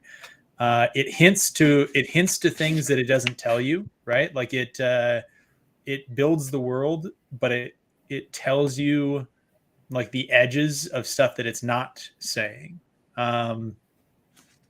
It really hits on every level for me. And the, Agreed. 100%. You nailed it. No further commentary needed. The film does a great part of the visual, at least for me, with the shaft of light going down onto Balin's tomb. But that's because it was so well described here. And this is an ending to a chapter that I still absolutely love, and it just it makes you want to read the next page kind of almost immediately. Yes. But it's we have on the slab, the runes were deeply engraven. These are Daron's runes, such as were used of old in Moria, said Gandalf. Here is written in the tongues of men and dwarves, Balin, son of Fundin, lord of Moria. He is dead then, said Frodo. I feared it was so. Gimli cast his hood over his face. That line as well, cast his hood over his face, is all you need to understand the emotional response Gimli is having. It's just like I'm going to isolate myself from everybody for a moment to absorb this loss, without having to wail and tweak nipples. Damn it! You trigger warnings, guys. We need it. We need to establish trigger warnings. If we're going to talk about Rings of Power or Wheel of Prime, we need to take a pause. Say like, hey guys, this is going to be upsetting to some of you at home. If you have small children around or anyone who's witnessed those shows, just mute the next 10 seconds. No, you are not alone, and you have help available. Thanks for indulging me, guys, on that chapter, because reading through it again kind of reminded like this is one of my favorite stretches of the books. But happy if someone else wants to take the lead on the Bridge of Khazad-dum. Okay, well we are there. We've been going for a while, so it's probably good timing to get into this. I think that there's probably a lot of changes to this relatively short chapter, right? So again, on my version of the book here, 335 to 346, so 11 pages, right? So not a whole lot is written, fairly thin. That's the chapter right there. Especially compared to the Council of Elrond, because that's like a 40-page chapter almost. Yes. It is slower, and is not as like action oriented as what we saw in the movies. We see they encounter the Balrog differently, right? But in the films, this is a big fight at the tomb. But I think here was it Gandalf kind of just to blast them away and kind of scares them off, and there is a small fight, right? And Frodo has a moment where he jabs the troll's foot. That comes after another moment of brilliant comedy, where the troll sticks his arm through. Boromir hits it with his sword, and the sword looks like a twisted sword. It gets a big knock in the blade, yeah. And then Frodo does hits with so much for the force Shire and forces them out of the hand, right? Yep. Yeah. They did a great job of reading the diary of it in the movie. They are coming, trapped, we can't get out, drums, right? Like, gosh, that was so well done in the movie, I have to say. And pretty true here. But one for the Shire. The Hobbit's bite is deep. You have a good blade, Frodo, son of Drogo. I got to imagine, right? Like Aragorn delivering that line, like he was side-eyeing the shit out of Boromir when he said, like, you have a good sword there, Frodo. It's as well kind of funny because it's a callback to when Boromir says earlier, like, yeah, my sword, it's not as good as yours, but it does have a good lineage. And it's like, not good enough, apparently. Anybody else think that this would have made a really funny, like, ED commercial for the Super Bowl when these movies were coming out? If they had Boromir, like, swing his sword, and it just, ever had this happen to you? Just sorry. No sorry, pips. Bad pips. Bad pips. I apologize. So they flee. Like I said, Gandalf. They do a brief fight. Gandalf does, he Hodors against the Balrog. Does a locking spell. They fight with some will. It blows up the room, and then they go down the stairs in the dark, looking for the gates of Moria, right? And they come across essentially the big chamber right before the bridge, and the traps of fire that had been set for them originally are now oriented the wrong way. And so they're on one side, the orcs are on the other side. They have a clear path to the bridge. But then the Balrog shows up again. And Gandalf is like, well, it's been nice knowing you guys. I'm gonna do this now, and you guys should probably go. And you see Aragorn and Boromir are like, nope, hey, we're gonna stand with you. And Gandalf is like, absolutely not. Take the hobbits, get out of here. And again, another great scene that they adapted really well. This whole thing, I can't really complain about the choices that they made in the movies here, right? Like they quickened the pace. They made it much more into an action, like a chase, a continuing chase, like room to room to room. They're constantly under pressure. There's no respite where like Gandalf can like take a quick nap and sort of recover his strength from, fighting wills with the Balrog. I think that's probably, yeah. If I was going to gripe, like reaching for things, there are certain things that I like about the book more. And the first is the sense of claustrophobia that you get through any type of dungeon crawl and being trapped in here and there, and you're chasing and hunting. It's better here than in the film, because you get a pretty wondrous scene where you see the great Undercity with all the different columns or whatever stretched out. But the scene that really bugged me about the chase in the film was when they get surrounded by thousands upon thousands of goblins. And it's really the arrival of the Balrog that rescues them. And I always felt that was kind of semi-contrived, because the goblins could have easily like just finished them off. Like they had the swarm on them. Yeah. So I like it better here. And then the other tidbit that I got again out of this read is the discussion about the bridge of Khazad-dum itself as a defensive mechanism, that the reason that the dwarves build little tiny narrow bridges like this over really wide chasms is anybody trying to invade would basically have to get forced through this choke point. And I like that. And that's an element that's in the books. I think it could have warranted at least a line in the film.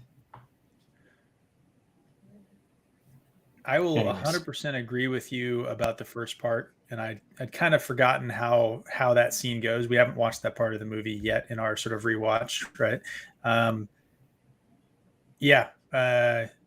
I do like the exit through the back door. So instead of going back out into the big hall and being surrounded and then running, if they had defeated the troll and done all that stuff, the fight in the room there, and then like, sweet, let's slip out the back, I think they could have still done that without having that scene the way that they did. That's a good point. After having said, I think that they did everything pretty much right. I will agree with you on that point there. But I think overall, the pacing, having it lead 1 to 1 to 1 to 1, and then the showdown without really any pause, I think is the way you would have had to do it in the movie. I think that it would have been really strange if after having this big fight, fighting the Balrog, then we have them like sitting there and having a conversation. The thing you would have to do in order to kind of continue that sort of suspense is to keep the drums in the deep going, right? So the drums in the deep are regularly, you hear just the boom, boom throughout the chapter. And so having those continue would add that sense of tension. But that's the only thing I can think of that would keep that up. Yeah. And then obviously there's the actual one important question that we have to ask though, and I'm going to pose it to Gadfly. Do Balrogs have wings? This one did. Did it? Yeah. Okay. Right, fair enough. It stretched. I just thought so too, because dark wings, right? I do have one of the illustrated encyclopedias, I think by David Day, and there's a Balrog photo in there, but it's anyway. I love what the film did with the Balrog. I thought that was just like the coolest. So giant monster. Here's the line. His enemy halted again, facing him, and the shadow about it reached out like two vast wings. So, which to me doesn't say it has wings. It says the shadows around it seemed like wings. Yes. Considering this is an entity of shadow and flame, it's so I actually agree. I hear what both of you guys are saying. I'm looking for the line where it steps across the flames, right? Where's that description? Yeah, Matt in the chat, I want your take on this also. Yeah, this has been a 60-year-old conversation in the Tolkien community. I guess I'll say this, that it is clearly more humanoid in description in the book than we see in the show or in the movie. The movie makes it a much more massive figure than it appears to be described, where it was, it's reasonable to assume on the scale of humans, I think, based on the way this is described, right? So like maybe a very, very tall man, but like not, like a building. You know what I mean? Yes. And I do agree that the wings are potentially simply a sort of an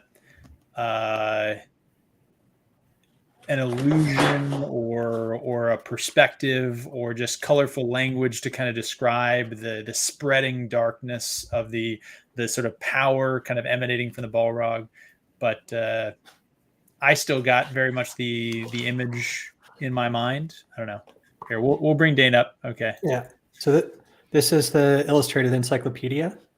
And I always kind of harken back to this, even though I don't know how official this is, but you got a bunch of Balrogs in the background and they kind of look like dark cat men with whips that are riding on horses.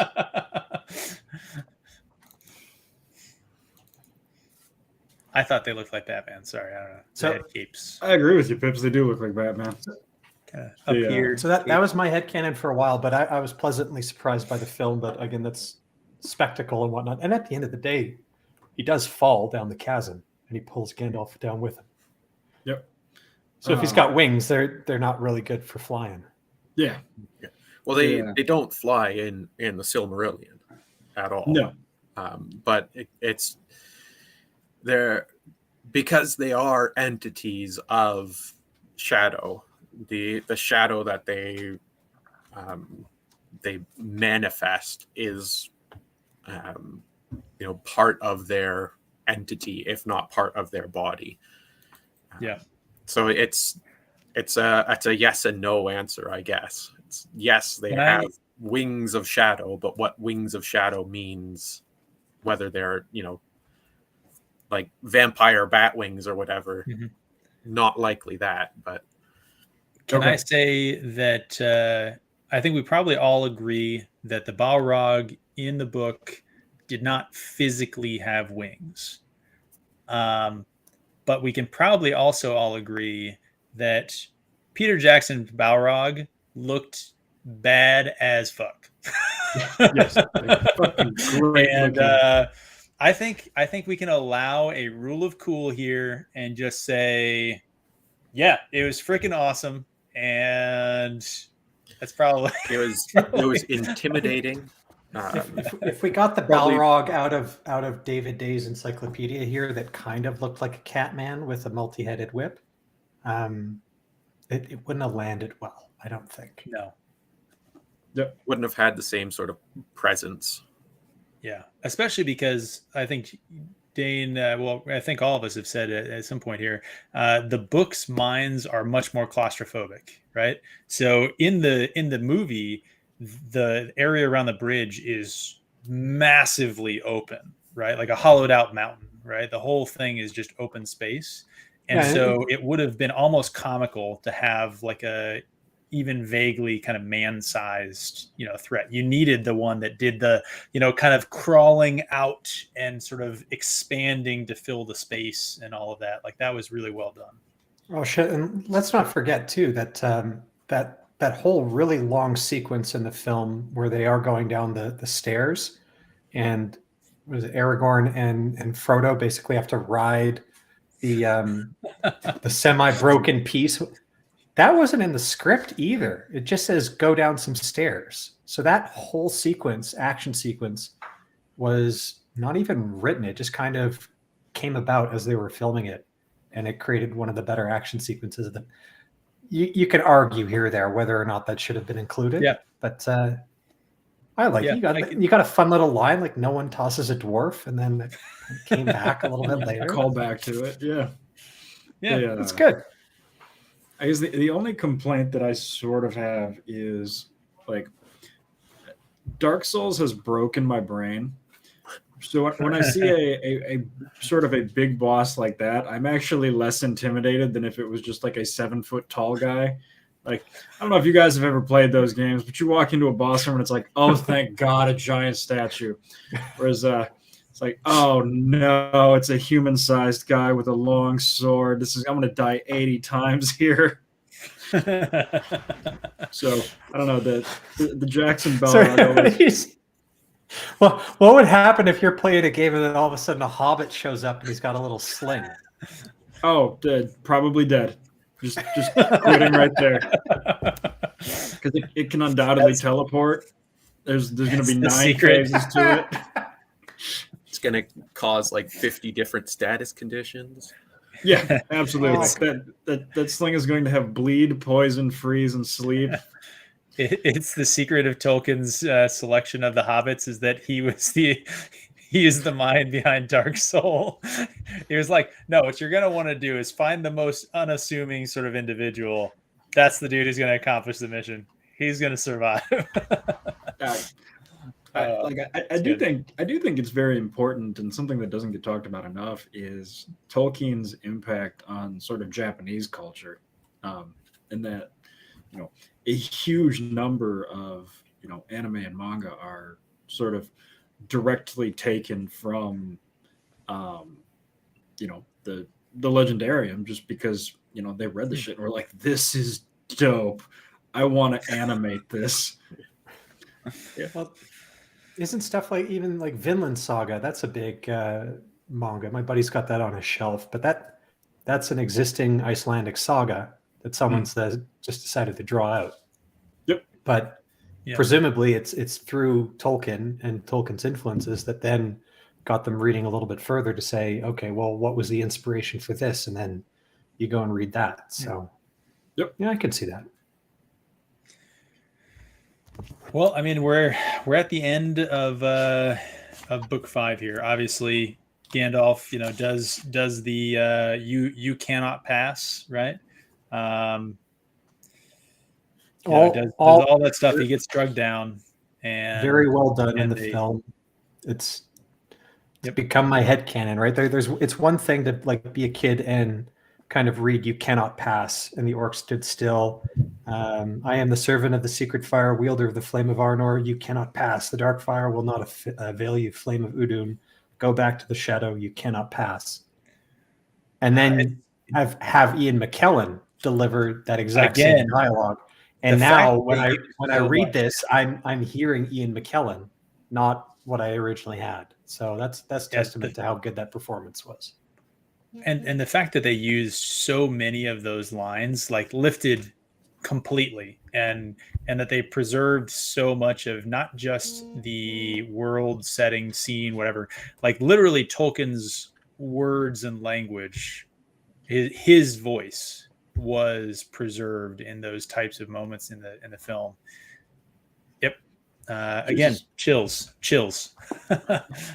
One of these days, I'm going to get fantastically wealthy, and I'm going to pay some intern to read these books and watch the movies, and just record for me what percentage of the lines from the movie are actually from the book. Because, I thought it was like 5%. Upon reading this again, it's like 40. Like, it's not always the same character, but my God, they took a ton of it directly from the book. Or there's good. They do say that when Philippa Boyens, Fran Walsh, and Peter Jackson were doing rewrites, and they did them very, very frequently. They go about this in the appendices, in that the actors were constantly getting rewrites. They wouldn't learn their lines until like 15 minutes before the scene because the script was always changing on them. But the changes that they were constantly making, they were always kind of going back to the book. And they were going back to the books, trying to make the dialogue more to what Tolkien had. But one thing that I noted here, so there's a Gandalf line. There is some new devilry here, he said, devised for our welcome, no doubt. I think they took the essence of that line and they gave it to Boromir, and it's a great little segment. It's like, what is this? What new devilry is this? Yeah, what new devilry is this? Which, I mean, fantastic. Yeah, fantastic. Just takes basically the essence of really what you need. But I mean, that's adaptation. That's what you expect when someone says, I'm going to adapt something, not skin suit for your own fucking ideology and nonsense. Anyways. I feel like that is probably where to end it, right? It goes right back to our intro of them not wanting to put themselves and their motives and their stories into the movie. They wanted to put Tolkien's story into the movie. That they recognized that it's his world. They were just the transcriber. They were just taking it into this other form and medium, but they were, the stenographer of his work, not the author. Let me also just quickly note, I think the films are enhancing my enjoyment of the book and vice versa. And that's when you know that you've done something very well and adapted something faithfully, is when having the two different mediums together and, enjoying one at one moment and then at the other and going back and forth between. But that a film can enhance your appreciation of the book because it gives you a more, it evokes different senses. So for me, reading Gandalf speak versus hearing Ian McKellen and seeing him defiantly on the bridge there, that enhances your appreciation of when you read it on the page years and years later. So that to me is a testament for how well done the movies are, but also just how fantastic the book actually is, because they didn't have to change a single word in that dialogue. So, Alex, any final words, and then we'll give Gadfly Fiction the last as our guest. No, I think Dane killed it there. I think Dane is 100% right that it is so accurate that it is almost closer to a visual accompaniment than it is its own story, which I find tremendous. So I crushed it. I do not have anything more to add. You 10 of 10 that one, Dane. Nice. Gadfly, First of all, hopefully you've enjoyed being on with us to have this conversation. We've definitely enjoyed your insight and the stuff that you brought into this. I think some of the really poignant stuff that was brought up was things that you kind of led us into. So again, thank you so much for being on with us. And as our guest, the final words go to you. Well, it was a pleasure to be on and just to talk about this shared joy. And Yeah. spreading the love of the material to who knows how many people ultimately in the end, but that's what it's really about, is just caring for the story, the characters, the ideas, the concepts that are presented in there, and having them resonate with your soul, essentially. And it's something that when you've picked up that quality, you can go back to time and time again, as Dane was saying. Like, you can read this book, you can read this story over and over and over again and never lose the joy of it. In fact, oftentimes each new reading builds on that joy and that love, and having the community surrounding about that helps build up that love as well, the enthusiasm for it. It's all great. Well, very well said. Thank you again. I have nothing to follow on that with. I will say it is a lot of fun to talk about something that we all love instead of something that we dislike, to put it mildly. And yeah, I mean, let's see. Next time we'll be reading the end of book 2. So Lothlorien till the end of the book. If you are following along with us, which I hope some of you are, I know a few of you are. So we'll see you next time for that. It'll be in 2 weeks. We're taking our week off, so that'll be Saturday, the 11th of March. So we will see you all there. And until then, walk in the light, everybody.